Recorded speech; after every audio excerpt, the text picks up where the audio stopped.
소망합니다. 학교에 간 한 초등학생 아이가 집에 필통을 두고 왔다며 엄마에게 전화를 걸었습니다.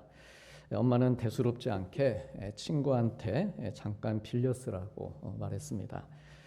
그리고 수업을 마치고 집에 돌아온 아이가 엄마에게 친구한테 안 빌리고 선생님께 빌렸다고 말합니다.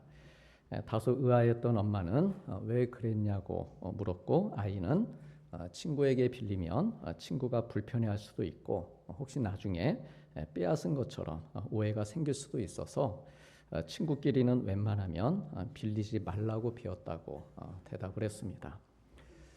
세상이 학용품 하나 빌리는 일조차 위험한 것으로 여겨지는 시대가 되었습니다. 생각해 보면 학교만의 이야기는 아닙니다. 도움을 주는 것도 조심스럽고 도움을 받는 것도 미안한 시대입니다. 너무 가까워지는 것보다 적당한 거리를 유지하는 것이 더 현명한 처세처럼 여겨지기도 합니다. 오늘날 우리는 사람보다 시스템을 더 신뢰하는 시대를 우리가 살아가고 있습니다. 스마트폰과 AI, 인공지능이 만들어낸 다양한 알고리즘, 즉 처리 방식들이 이러한 시대의 흐름을 더욱 가속화하고 있습니다. 친구의 조언보다 챗GPT나 제미나이가 들려주는 답변을 더 신뢰하고, 가정이나 교회처럼 서로 얼굴을 마주하며 함께하는 공동체보다 온라인이나 가상 공간에 더 익숙해지고 더 많은 시간을 보내는 시대가 되어가고 있습니다. 궁금한 것이 생기면 누구에게 물어볼까? 사람을 찾기보다 먼저 검색창을 엽니다. 고민이 생겨도 가족이나 가까운 사람에게 털어놓기보다 인공지능에게 질문하는 것이 점점 자연스러운 시대가 되어가고 있습니다. 그래, 기술은 놀라우리만큼 발전하고 또 삶은 훨씬 편리해지고 있는데, 그러나 아무리 시대가 변하고 기술이 발전한다 해도 끝내 대신할 수 없는 것이 있습니다. 그것은 바로 사람입니다. 아무리 뛰어난 인공지능도 눈물을 함께 흘려줄 수는 없습니다. 물론 모르겠습니다. 앞으로는 인공지능이 사람의 감정을 더 정교하게 이해하고 눈물까지 흘려주는 시대가 올지도 모르겠습니다. 그러나 그것은 흉내이고 모방일 뿐입니다. 진심으로 아끼고 사랑하고 염려해 주기 때문에 흘리는 눈물과는 다릅니다.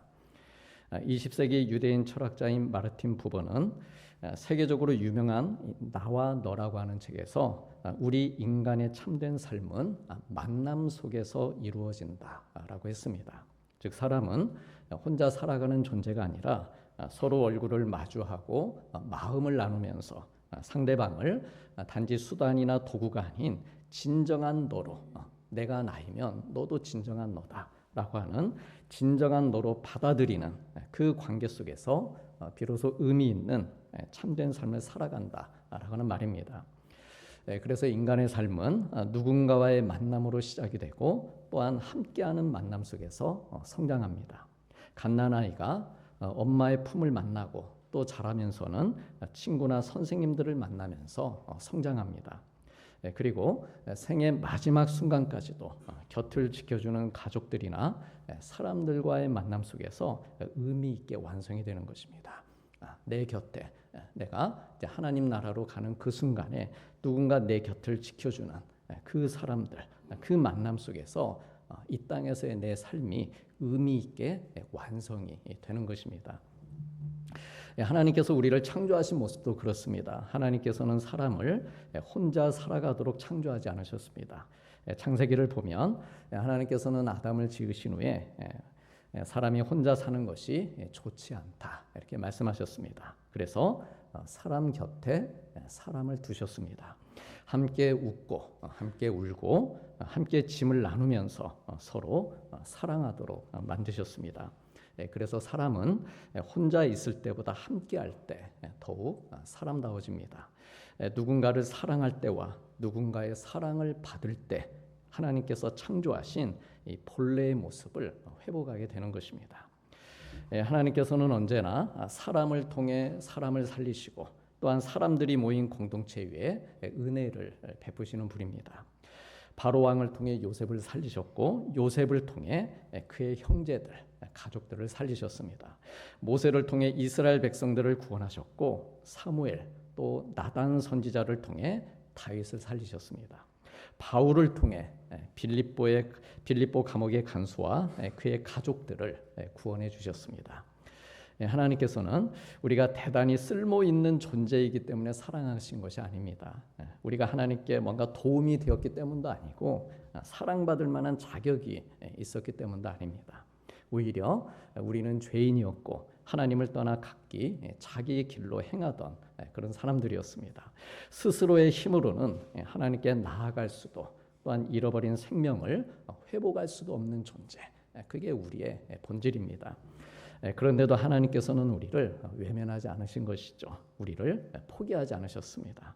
오히려 하늘에서의 모든 영광을 내려놓으시고 가장 낮은 곳까지 친히 우리를 찾아오셨습니다. 왜 그러셨을까요? 왜 하늘의 영광을 버리시고 이 땅까지 내려오신 것일까요? 그것은 우리와 만나시기 위해서였습니다. 물론 하나님께서는 내려오시기 전부터 우리를 계속해서 만나고 계셨습니다. 그러나 사람들이 믿질 못하는 것이죠.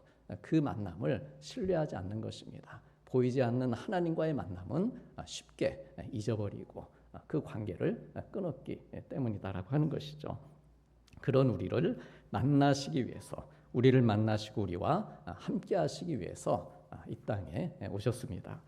그래서 우리 예수님께서 이 땅에 오신 것은요, 단순히 어떤 한 역사의 위대한 인물이 세상에 태어난 그런 사건이 아니라 하나님께서 죄인인 우리를 구원하시기 위해서 찾아오신 은혜의 사건입니다.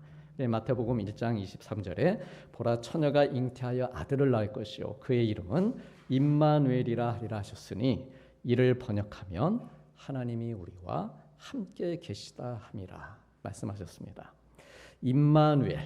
임마누엘이라고 하는 이름 안에는 하나님의 마음이 그대로 담겨 있는 것입니다. 하나님은 멀리 계시거나 우리를 지켜보기만 하시는 분이 아닙니다. 우리의 형편을 모르시거나 외면하시는 분이 아니십니다. 하나님은 저와 지금 이 시간에도 우리 성도님들의 아픔과 눈물과 그리고 죄와 연약함이 있는 바로 이 자리까지 찾아오셔서 우리와 함께 하시는 하나님이십니다. 생각해 보면 하나님께서는 다른 방법을 택하실 수도 있으셨습니다. 오늘날처럼 하늘에서 문자 한 통을 보내실 수도 있으셨고 또 음성으로만 말씀을 들려주시면서 나 너희 사랑해 진심이야 이렇게 하실 수도 있으셨습니다. 그러나 그렇게 하지 않으신 것이죠. 우리와 같은 몸을 입으시고 우리 안으로 들어오셨습니다. 우리와 같은 길을 걸으셨고 작은 유대 땅을 다니시면서 사람들의 기쁨과 슬픔, 배고픔과 눈물을 함께 나누셨습니다. 온 인류의 죄와 무거운 짐을 친히 담당하셨습니다. 그리고 그 사랑은 지금도 변함없이 나와 함께 하시기 위해 찾아오시는 바로 이 임마누엘의 사랑으로 계속되고 있는 것입니다. 그렇다면 예수님께서 우리와 함께 하시기 위해 이 땅에 오셨다면 그리고 우리를 만나 주셨다면 오늘 그 사랑을 받은 우리는 어떻게 살아야 할까라고 하는 것이죠. 예수님의 사랑을 경험한 사람은 혼자만의 신앙에 머물지 않습니다. 내가 정말 예수님의 사랑을 체험하고 날마다 예수님을 내가 만나고 있으면 혼자만의 신앙에 머물 수가 없습니다. 예수님께서 나를 찾아오셨듯이 나도 누군가를 향해 다가서게 됩니다. 예수님께서 내 손을 붙잡아주고 계시듯이 나도 누군가의 손을 붙잡아주게 되고 내 짐을 대신 지셨듯이 나 역시도 서로의 짐을 함께 지게 됩니다. 그래 이것이 복음의 은혜를 누리면서 그 은혜와 소망을 건네는 삶입니다. 그래서 성경이 말하고 있는 믿음은요, 혼자 잘 믿는 믿음이 아닙니다. 물론 하나님 앞에 서는 믿음은 결국 나 개인의 믿음입니다. 나 개인의 믿음으로 이 땅을 살아가는 것이죠. 그러나 하나님께서는 그 개인의 믿음을 공동체와 만남 안에서 자라나게 하십니다. 혼자 기도하기보다 그래서 함께 기도하게 하시는 것이죠. 혼자 예배드리기보다 함께 예배드리게 하는 것입니다. 혼자 천국을 바라보며 살기보다 함께 저 사람과 내가 함께 천국의 소망을 품고서 서로 붙들어주며 함께 올라가도록 부르셨습니다. 서로 옆에 분들에게 이렇게 말해보겠습니다. 함께 천국에 갑시다. 당신과 함께 천국에 가고 싶습니다.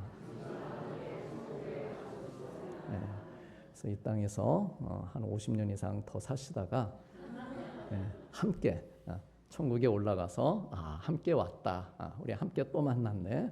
이렇게 고백하는 이렇게 서로를 더 축복하면서 기뻐하는 우리가 될 수 있기를 주님의 이름으로 소망합니다. 그래서 교회를 가리켜서 그리스도의 몸이다 이렇게 말씀하신 것이죠. 몸은 어느 한 지체만으로는 존재할 수 없습니다. 유지될 수 없는 것이죠. 저희 코 하나, 귀 하나, 눈 하나 가지고 제 몸이 유지될 수가 없는 것입니다. 손이 발을 필요로 하고 또 발이 눈을 필요로 하듯이 믿음도 서로를 붙들어주며 함께할 때 또한 하나님께서 함께 해주실 때 오늘 찬양대 이 고백처럼 이렇게 함께할 때 더 건강하고 또한 더 성숙하고 더 아름답게 자라가게 됩니다. 우리 인생을 돌아보면 혼자서는 걸어오기 어려웠던 그런 순간들이 있었습니다. 기도할 힘조차 잃어버렸던 그런 때도 있었고 또한 예배드릴 마음조차 메말라 버렸던 때도 있었습니다. 모든 것을 다 내려놓고 싶었던 그런 순간들도 있습니다. 그런데 그럴 때마다 어땠습니까? 누군가가 나를 위해서 또 우리 가정을 위해서 기도해 주었습니다. 내 손을 잡아주면서 같이 가자고 함께 기도하자고 말해준 것입니다. 그래 어쩌면 우리는 그 사람이 내 곁을 지켜주면서 함께 걸어주었던 바로 그 사랑 덕분에 오늘 이 자리에 있는지도 모릅니다. 특별히 오늘 우리가 읽은 마가복음 본문은요, 바로 이러한 사랑, 이러한 귀한 믿음의 모습을 아름답게 보여주고 있습니다. 가버나움의 한 집에서 예수님께서 말씀을 전하고 계셨습니다. 소문을 들은 수많은 사람들이 모여들었고 집안은 물론 문 앞까지 사람들로 가득 차서 발 디딜 틈조차 없었습니다. 근데 바로 그때 한 사람이 예수님을 만나기 위해 찾아옵니다. 정확하게 말하면 혼자 오는 것이 아니었습니다. 그는 중풍으로 고생하고 있었고 혼자의 힘으로는 예수님께 올 수 없는 사람이었습니다. 그런데 그런 그와 함께하는 사람들이 있었습니다. 네 사람이 그가 누워있는 침상을 메고 예수님을 찾아왔습니다. 우리 함께 3절 말씀 함께 보시겠습니다. 사람들이 한 중풍병자를 네 사람에게 메워 가지고 예수께로 올세. 짧은 한 문장이지만 그러나 이 안에는 이 함께하는 사랑의 향기, 이 믿음이 깊이 배어 있습니다. 성경은요 우리가 읽고 있듯이 중풍병자의 이름을 밝히고 있지 않습니다. 또 그를 메고 온 네 사람의 이름도 기록이 없습니다. 얼마든지 바리오메오 같은 사람들 여러 인물들의 이름을 이렇게 이렇게 밝히듯이 얼마든지 이름을 밝힐 수도 있지만 이름을 밝히지 않고 있습니다. 왜일까요? 그것은 이 이야기는 어느 특별한 사람들만의 이야기가 아니라 언제든 우리 공동체 안에서 일어날 수 있는 그리고 누구라도 할 수 있는 그런 일이기 때문입니다. 성경이 이들에 대해서 기억하고 있는 것은 단 한 가지입니다. 그들이 친구의 침상을 함께 메고 온 사람들이었다라고 하는 사실입니다. 그리고 이런 사람들을 통해서 한 사람의 인생이 어떻게 새로워지고 있는지를 보여주고 있습니다. 어쩌면 이날 가장 힘들었던 사람은 침상을 메고 온 네 사람이었을 것입니다. 들 것 하나를 네 사람이 나누어 들었다고 해서 가벼웠을까요? 우리가 간혹 그런 말 합니다. 이러느니 차라리 내가 다 들지. 어떤 사람과 같이 짐을 들었는데 또 같이 책상을 옮기거나 하는데 항상 보면은 가벼운 쪽 드는 사람이 있습니다. 그러면 또 다른 쪽 무거운 쪽 이게 드는 사람은 힘든 것이죠. 이러느니 내가 내가 짊어지겠다. 그런 말을 우리가 하기도 합니다. 네 사람이 나누어 들었다고 해서 결코 가벼운 것만은 아닙니다. 낮이었다면 뜨거운 햇볕 아래서 땀이 비오듯 흘렀을 것이고 또 밤이었다면 차가운 바람을 온몸으로 맞으며 걸어야 했을 것입니다. 더 큰 문제는 그렇게 집 앞까지는 왔는데 들어가는 문이 사람들로 꽉 막혀서 들어갈 방법이 없었습니다. 우리 성도님들이라면 어떻게 하시겠습니까? 이런 상황입니다. 여기까지 들고는 왔는데 같이 함께 왔는데 다 막혀 있는 것이죠. 오늘 안 되겠다. 오늘 여기까지 하고 다음 기회를 기다리자. 그래도 예수님이 며칠 더 머물러 계시겠지. 그때 오자. 아마도 이렇게 생각하는 것이 현실적이고 합리적인 선택이었을 것입니다. 혹 AI에게 이 상황에서의 성공 확률을 계산해 달라고 했다면 어떤 답이 나왔을까요? 야, 우리 도저히 못 들어가겠다. 이럴 때는 어떻게 해야 되냐? 그럼 객관적으로 또 얘기해 주겠죠. 접근 불가능, 다음 기회까지 대기, 이런 정도 답을 주었을 것입니다. 그러나 내 친구는 계산하지 않았습니다. 사랑은 포기할 이유를 찾지 않습니다. 사랑은 언제나 길을 찾는 것이죠. 사랑하면 길을 찾게 됩니다. 우리가 자녀들을 사랑할 때, 또한 연인을 사랑할 때 어떻습니까? 사랑하면 반드시 길을 찾게 되어 있습니다. 이들은 주변을 둘러보다가 한 가지 방법을 생각해냅니다. 지붕으로 올라가는 것이었습니다. 당시 팔레스타인의 집은 바깥 계단을 통해서 지붕으로 올라갈 수 있었습니다. 하지만 지붕에 올라간다고 끝이 아니죠. 지붕을 뜯어내야 합니다. 이 남의 집 지붕을 허문다는 것은 상식적으로 받아들이기 어려운 일입니다. 게다가 당시 지붕은 이 나무 들보를 먼저 세워놓고 그 위에 나뭇가지나 갈대를 이렇게 얹혀서 이렇게 만듭니다. 그리고 그 위에 흙이 단단히 다져져 있었습니다. 때문에 흙을 걷어내고 나뭇가지를 치우고 또 지붕을 하나하나 열어야 하는 그런 많은 수고와 시간이 필요한 일이었습니다. 그리고 그 과정에서 먼지나 오물이 집안으로 떨어질 것이고 그러면 사람들이 못마땅해하고 비난할 것이 분명했습니다. 그러나 그들은 멈추지 않았습니다. 생각이 모자라서가 아닙니다. 사람들의 시선도 또 집주인의 눈치도 중요한 문제가 아니었고 지붕을 고쳐야 할 책임도 배상도 그건 그 다음 일이었습니다. 그들 마음에는 오직 하나였습니다. 어떻게 해서든 이 사람을 예수님 앞에 세워야 된다. 그리고 우리가 함께 이 일을 해야 된다. 이 마음 하나만 가득했습니다. 그래 그렇게 해서 지붕이 열리는 것입니다. 햇빛이 집안으로 쏟아집니다. 그리고 예수님께서 말씀을 전하시다가 위를 바라보시는 것이죠. 그리고 그 예수님의 시선을 따라서 사람들도 모두 같이 올려다봅니다. 밧줄에 매인 들것 하나가 천천히 예수님 앞에 내려오고 있습니다. 참으로 가슴이 벅차오르는 그런 장면입니다. 우리 사랑하는 성도님들, 우리 성도님들이 누워있는 어떤 그런 들것이 있는데 나를 맨 이 들것이 저 위로부터 천천히 예수님께로 내려온다. 혹은 아래로부터 천천히 하나님께로 올려지고 있다. 상상해 보시기 바랍니다. 얼마나 이 가슴이 떨리고 또한 이 가슴이 벅차오르는 그런 장면이 아닐 수가 없습니다. 들것을 붙든 네 사람의 손에 땀이 흥건했을 것입니다. 얼마나 조심조심 했겠습니까? 만일 한 사람이라도 먼저 밧줄을 놓거나 힘을 빼게 되면 이 들것이 기울어지는 것이죠. 그리고 친구가 떨어지고 마는 것입니다. 그래서 이게 무슨 생고생이냐 이렇게 말하지 않고 그 밧줄을 더욱더 단단히 이렇게 붙잡았을 것입니다. 그렇게 침상이 예수님 앞으로 내려오자 오늘 본문에 가장 아름다운 말씀이 선포되고 있습니다. 우리 다 함께 5절 말씀을 화면으로 같이 보시겠습니다. 예수께서 그들의 믿음을 보시고 중풍병자에게 이르시되 작은 자야 내 세상을 받았느니라. 아멘. 사랑하는 성도님들, 이 땅에서 이 세상에서 가장 아름다운 말씀 선포는 바로 이 말씀입니다. 작은 자야 내 죄사함을 받았느니라. 예수님께서 이것 때문에 오신 것이죠. 십자가에서도 말씀하신 게 몸으로 말씀하신 것, 주님께서 죽으심으로 말씀하신 것, 피를 흘리심으로 말씀하신 것, 그것은 너희의 죄가 사함받았다는 것이었습니다. 이 말씀만큼 이 땅에서 가장 아름다운 말씀은 없는 것입니다. 이 말씀을 해주신 것이죠. 예수님께서 그의 믿음이다 말씀하시지 않고 그들의 믿음이다 라고 하셨습니다. 이 표현은요, 예수님의 제자들에게도 사용하신 적이 없었습니다.